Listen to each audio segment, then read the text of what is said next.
Il se produit encore sur scène, une tournée qu'il achèvera en janvier prochain, mais après laquelle Pierre Perret vient d'annoncer vouloir faire ses adieux. Pierre Perret, c'est plus de 65 ans de carrière et d'immenses chansons qui font partie du patrimoine culturel français. Les jolies colonies de vacances, La cage aux oiseaux, Lily, autant de textes, autant de mélodies qu'il a portées toute sa vie avec un esprit espiègle et un sourire mutin. Il y a quelques jours, il nous a fait l'amitié de nous accueillir chez lui, à quelques kilomètres de Paris. Portrait d'un artiste aussi généreux que facétieux, un sujet préparé par Charlotte Planet. Ça y est, bonjour. Bonjour. C'est moi Isabelle. Enchantée. Alors on n'a pas répété, hein? Ah non. Bah, voilà. Ah bah, c'est ça qui est bien. On a trop de soleil, c'est quand même un comble. On l'a pas vu depuis 2 semaines. Oui, j'ai pas chanté ce matin, il pouvait pas pleuvoir. Donc. Allez, un petit clap. Le temps n'a pas de prise sur lui. Lui qui a fait de son franc-parler et de ses textes engagés une signature. Depuis 60 ans, ses chansons abordent les travers de la société, toujours avec humour et tendresse. On l'a trouvée plutôt jolie, Lily. Elle arrivait des Somalie, Lily. Et ouvrait la cage aux oiseaux. Regardez-les s'envoler. Toujours sur scène à l'aube de ses 90 ans, Pierre Perret nous a confié vouloir arrêter prochainement les concerts, tout en continuant à écrire et commenter l'actualité. Comme il le fait ici, régulièrement dans son grenier, en Seine-et-Marne, là où il nous a reçus cette semaine. Bonjour Pierre Perret, merci de nous accueillir ici chez vous. On est loin de la folie parisienne. Vous habitez ici depuis quand? On est rentré ici en 1964. Ah oui? Oui. On voit derrière vous, vous avez accumulé beaucoup de souvenirs. Oui. Je vois une cage aux oiseaux derrière vous. Oh, j'en ai reçu, mais alors, à une époque, j'en recevais 10 par semaine. C'est vrai? Oui. Comme les zizi, d'ailleurs, c'est pareil. Voilà, j'allais pas demander. Hein. Ben, pareil. Il y en a dans des réserves, là. Il y a une brave dame, elle les a tous tricotés. Mais non. J'en ai reçu en verre, en bois, en acier, en cuivre, tricoté, sculpté, voilà. Si vous aviez su. Tout, vous saurez. Le vrai, le faux, le laid, le beau, le dur, le mou.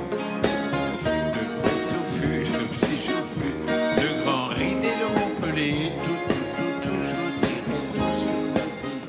Vous êtes encore en tournée, à 89 ans. Vous faites le tour de France et même de Belgique. C'est sportif, la scène, c'est pas trop compliqué? Il n'y a qu'au bout du récital que je m'aperçois que je suis plus très frais, quoi, c'est tout.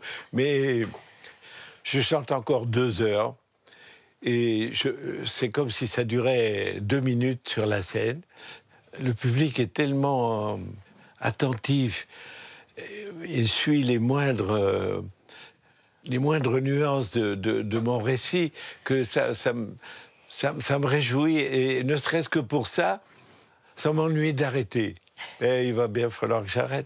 Ça fait 60 ans que vous faites de la scène. Adieu provisoire, c'est un titre, c'est aussi le nom de la tournée.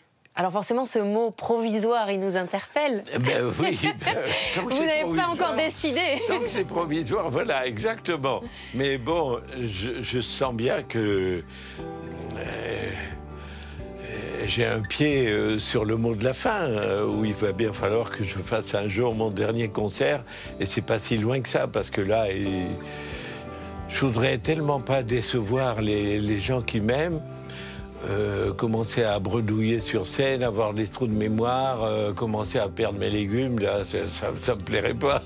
Vous voulez les fêter sur scène, vos 90 ans? Non. Non. Non, puis même le dernier, je veux pas savoir quand ça sera.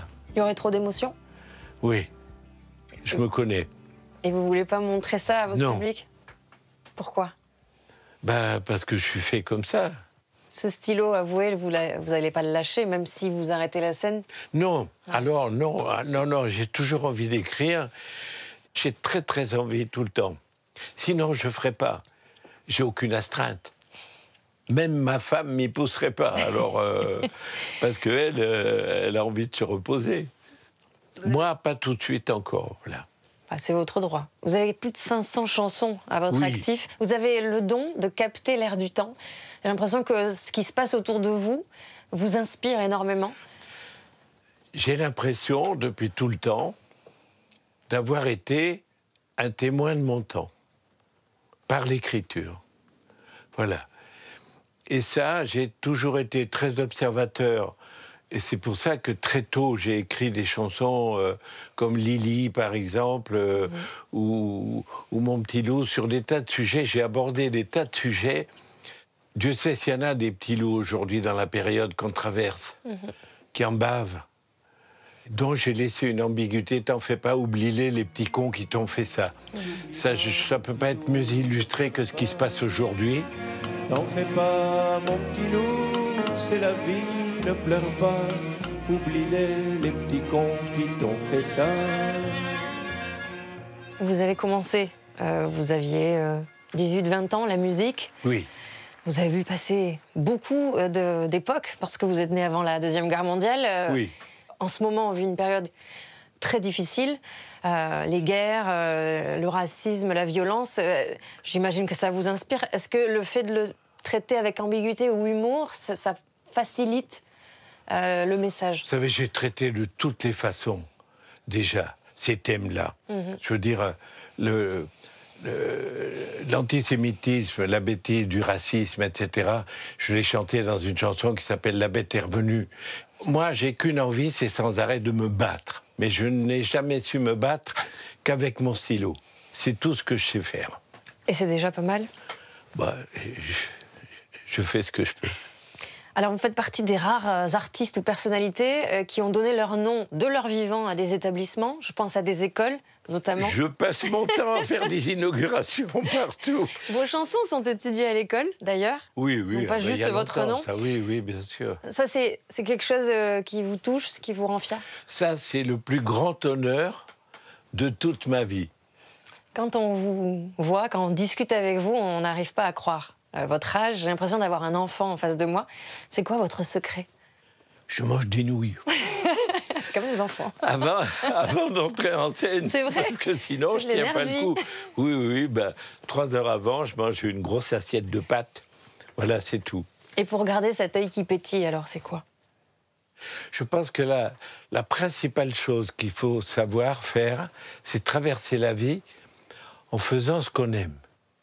Celui qui traverse toute une vie en s'emmerdant à faire un truc qu'il n'aime pas, c'est celui-là que je plains le plus, finalement. Dans cette interview, j'aime bien terminer en musique. Alors, ça tombe bien avec vous, puisque vous êtes un amoureux de la musique.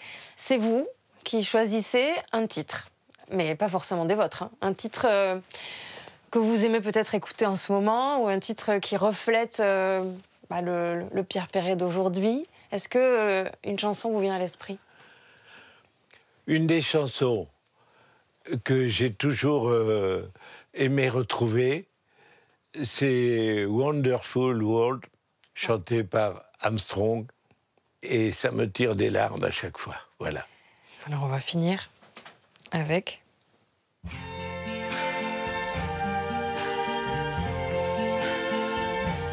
I see trees of green, red roses too. I see them blue for Vous me. êtes ému. And I think to myself, what a wonderful world. Elle vous touche particulièrement, cette chanson. I see J'aurais pas dû vous dire ça. Merci Pierre Perret. On a passé un très bon moment avec vous. Moi, en tout cas, je suis ravie de vous avoir rencontré. Et j'espère que vous allez continuer longtemps encore. La réciproque est vraie. Merci beaucoup, Pierre. Vous m'avez eu. what a wonderful world. Faudra qu'on filme les Didi, hein, je vous le dis. C'est une mamie qui m'a envoyé ça et elle m'a dit vous pouvez pas savoir le boulot que vous m'avez donné avec votre zizi. Vous n'êtes pas resté sur votre faim? Non, pas du tout. C'est génial.